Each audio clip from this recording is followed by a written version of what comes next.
Bon alors, la suite des opérations, comment ça va se passer?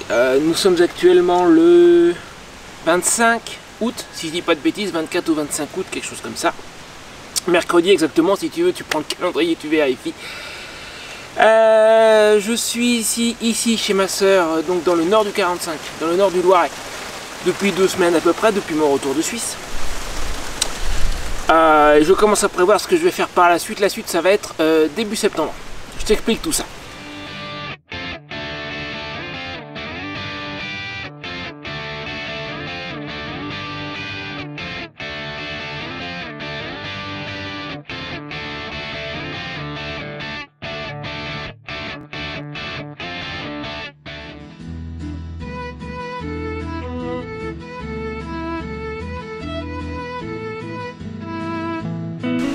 Alors oui, d'abord, la question de la moto.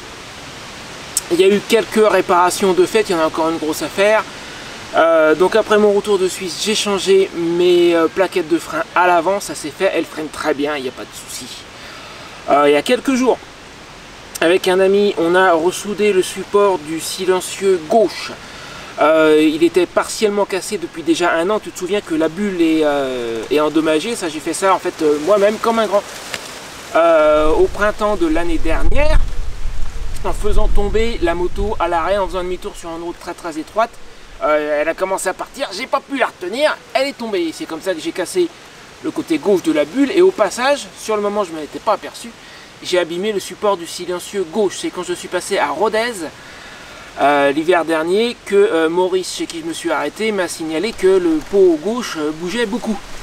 Et là, il a vu que en fait sur le support, c'est une espèce de triangle qui tient 2 points qui sont fixés sur le cadre et 2 sur le pot. Et il y a un des 2 points fixés sur le cadre en fait qui était cassé, donc le silencieux ne tenait que sur un seul point. Bon, sur le moment ça tenait encore, il bougeait mais ça tenait, donc j'ai laissé comme ça. Mais bon, récemment j'avais trouvé qu'il bougeait de plus en plus. Donc je me suis décidé, comme j'avais un ami ici qui savait faire des soudures, et mon neveu avait, lui qui n'est pas là, mais je lui ai demandé, et il avait un poste à soudure ici.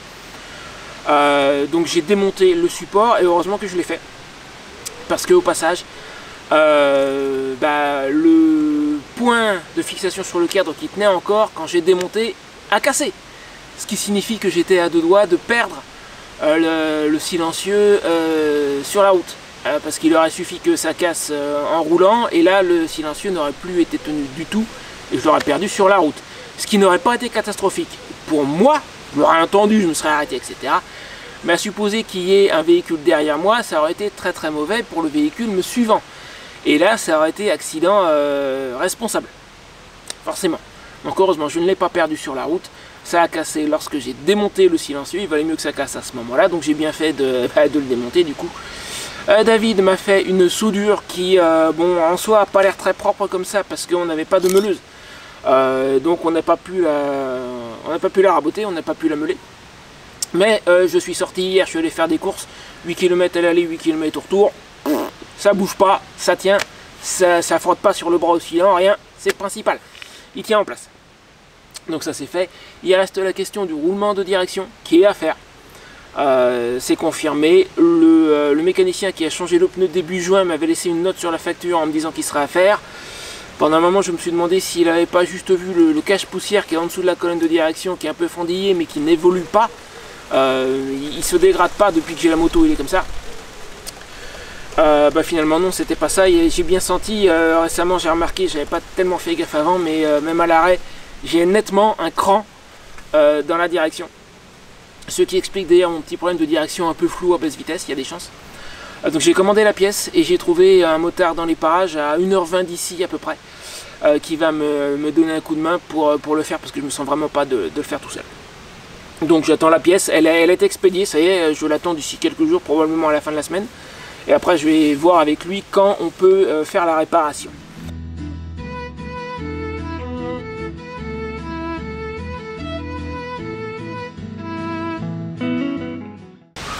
Alors, une fois les réparations faites, je compte partir d'ici vers le 6, le 7, le 8 septembre dans ces eaux-là. Pour 15 jours, je vais revenir ici après. Je vais aller faire un tour dans les médias en Bretagne. Alors oui, j'ai dit dans des vidéos précédentes que j'ai l'intention de passer par l'est de la France pour partir vers le sud. Et justement là, je pars pas vers le sud, pas tout de suite. Septembre, ça sera pas encore mon grand départ vers le sud. Donc je vais aller faire un tour en Bretagne. J'ai repéré un camping à Combourg. Je vais te mettre la carte vite fait. C'est pas très loin du Mont Saint-Michel. Alors attention, le Mont Saint-Michel, il est normand. Mais il se trouve que bon, Combourg, c'est pas très loin. Je pourrais aller faire 2-3 tours sur la côte. Je vais rester, je pense, là-bas une semaine. C'est au nord de Rennes. Voilà, je cherchais le nom. C'est au nord de Rennes. Après une semaine là-bas en Bretagne, je reviens par Le Mans. Je vais faire un camping au nord du Mans. L'idée est d'abord de couper la route en deux, parce que d'ici en Bretagne et puis retour de Bretagne à ici, c'est très long.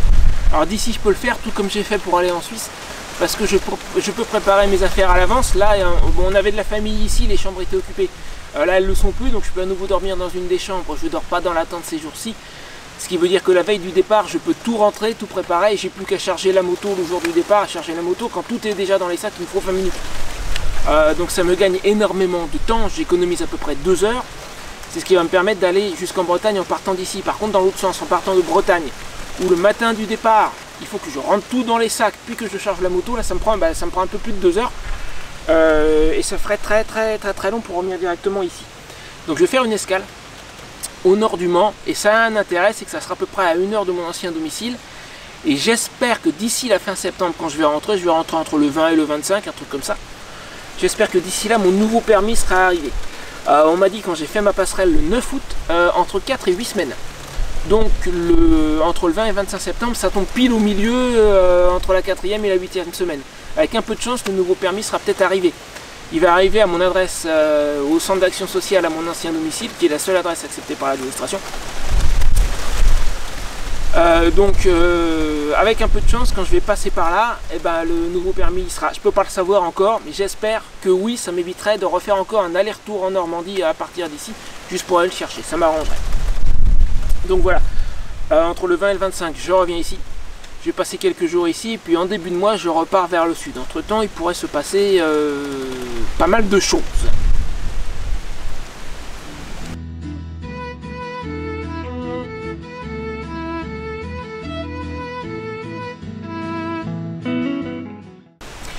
Oui, alors ce gros projet dont j'ai parlé une fois ou deux dans mes vidéos, justement quand je dis il pourrait se passer pas mal de choses, c'est que j'attends des nouvelles à ce niveau-là. Donc je peux toujours pas te donner trop de détails, parce que moi-même je suis dans l'attente. Donc pour rappel, je fais partie d'un tout petit, enfin moi à toute petite échelle, je fais partie d'un groupe d'investisseurs qui sont impliqués dans la transaction du siècle carrément. Un truc à plusieurs milliards de dollars. La vente d'une société dans les nouvelles technologies, plus exactement dans les monnaies virtuelles type Bitcoin et compagnie. Dans les crypto-monnaies, voilà, c'est le terme que je cherchais. Donc je fais partie d'un groupement de gens qui se sont mis ensemble pour atteindre un gros niveau d'investissement. Parce que plus ton investissement est important, plus le taux de retour va être important. Je ne connais pas les détails parce que la personne qui a proposé ça est lié par un accord de non-divulgation. Donc tout ce que je sais, c'est que c'est quelqu'un de bien réel. J'ai l'info par un ami britannique à qui je fais confiance. Lui, je le connais, je sais qu'il ne me raconte pas des cracks. Il m'a notamment dit qu'il suivait la personne en question depuis 2002 ou 2003, un truc comme ça. Donc c'est pas quelqu'un qui se cache et qui disparaît, genre un escroc qui fait son escroquerie et puis qui au bout de 3 mois se casse. C'est pas le cas, c'est quelqu'un qui est bien connu en ligne. C'est quelqu'un qui a été condamné d'ailleurs pour avoir offert ce qu'on appelle aux États-Unis des sécurités, c'est-à-dire pour cette affaire-là justement, il y a déjà plusieurs années, parce que ça fait 4 ans que ça dure. Il avait offert en fait ce que la justice américaine a considéré comme une garantie de retour sur investissement, alors qu'en tant que particulier, il n'a absolument pas le droit de faire ça.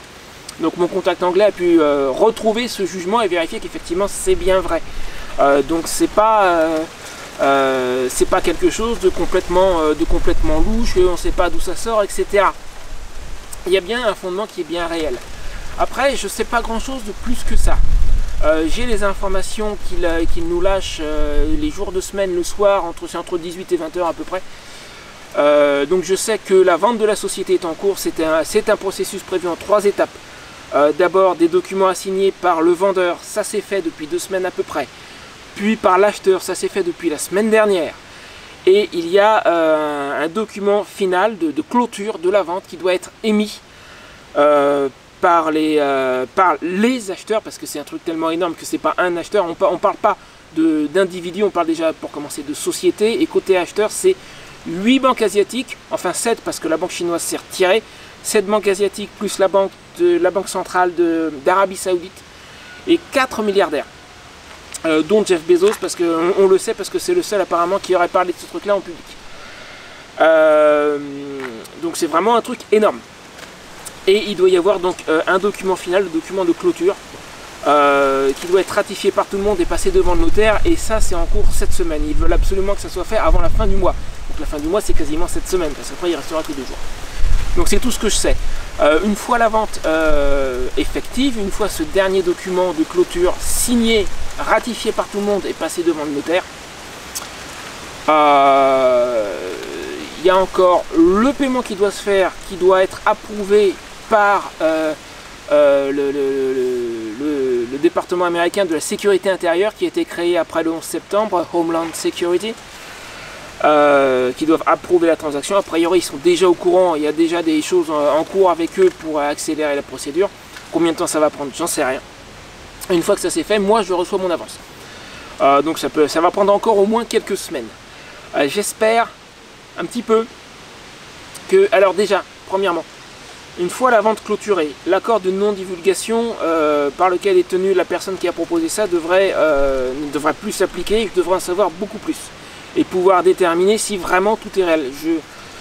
Bon, je t'avoue qu'il y a des jours où j'ai beaucoup d'espoir. Je pense que oui, toute cette histoire est réelle, et il y a des jours où j'ai mes doutes. Et c'est moralement assez fatigant de faire les montagnes russes comme ça d'ailleurs.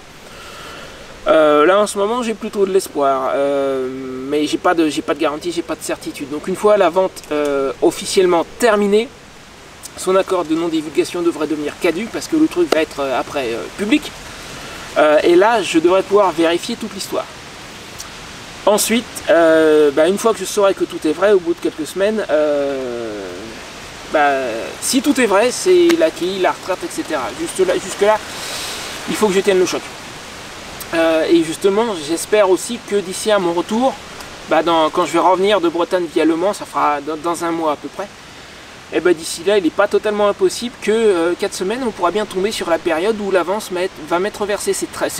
J'en suis pas certain, je ne peux pas le savoir de façon très précise, mais c'est tout à fait possible. Donc d'ici à ce que je revienne ici, d'ici à ce que je reparte début octobre, il pourrait se passer des choses. Et s'il se passe des choses de cet ordre-là, mes plans de départ vont changer, parce que dans ce cas-là, je vais aller faire un petit tour chez Indian et puis je vais passer une commande. Et il faudra que j'attende la moto.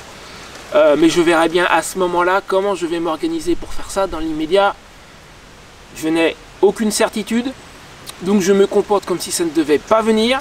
Je retape du mieux que je peux Rocinante pour qu'elle soit en état de repartir vers le sud de la France. Et après, j'avise.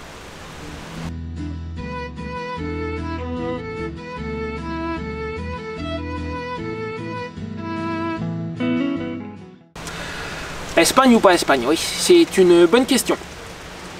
Et bien justement, ça va dépendre de la suite des événements. Parce que si tu veux, pour l'Espagne, j'ai deux questionnements. Et qui vont dépendre de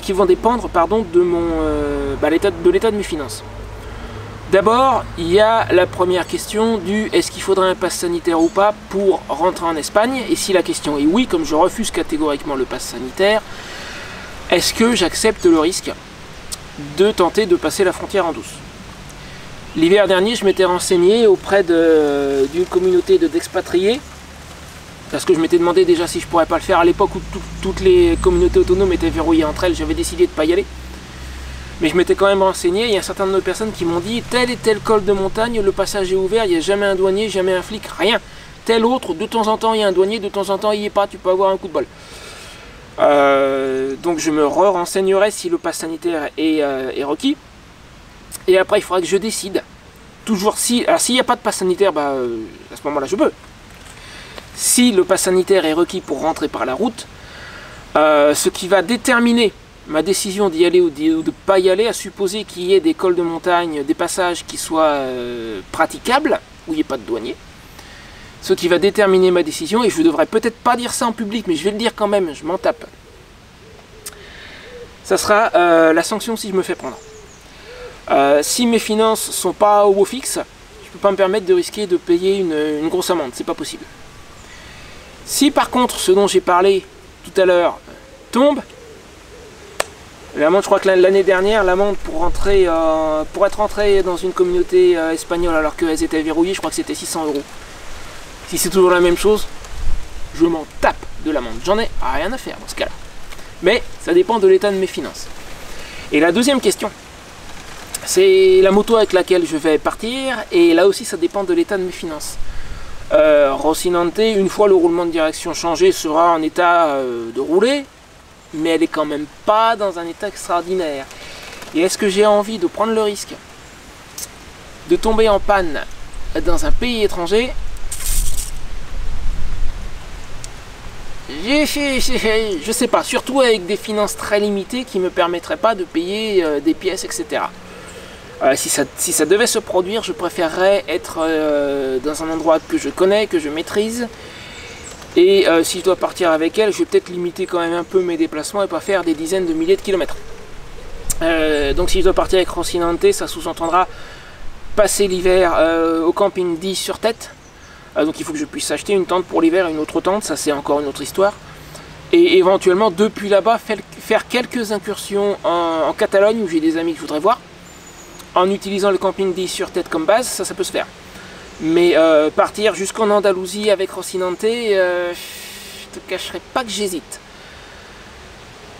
Si ça se trouve il se passera rien, elle tiendra le coup, c'est possible. Mais ça me fait hésiter, enfin il faut que j'y réfléchisse. Donc voilà mon état d'esprit actuel, mes plans dans les temps qui viennent. Donc la Bretagne et le camping au nord du Mans, ça va se faire en septembre c'est sûr. Et le reste, j'ai des idées, mais j'ai pas encore de réponse définitive. Donc il va falloir patienter un petit peu et voir comment les choses évoluent, comment ça bouge. Allez, sur ce, je te laisse. N'oublie pas le petit pouce bleu, tu vois, moi j'en mets même 2. Si tu pouvais, je te demanderais d'en mettre 2, mais tu peux en mettre qu'un. Le partage, le commentaire, tout ça. Enfin, tu connais la chanson. Si t'es pas encore inscrit à ma liste, si tu veux surtout ne rien rater de mon aventure, ci-dessous tu trouveras un lien pour t'inscrire à ma liste de diffusion. Je te préviendrai à chaque fois qu'il y a une nouvelle vidéo, à chaque fois qu'il y a un nouveau contenu quelque part, si je fais autre chose ou quoi que ce soit. Si c'est pas sur YouTube, etc., je te préviendrai aussi. Allez, sur ce, je te dis à bientôt.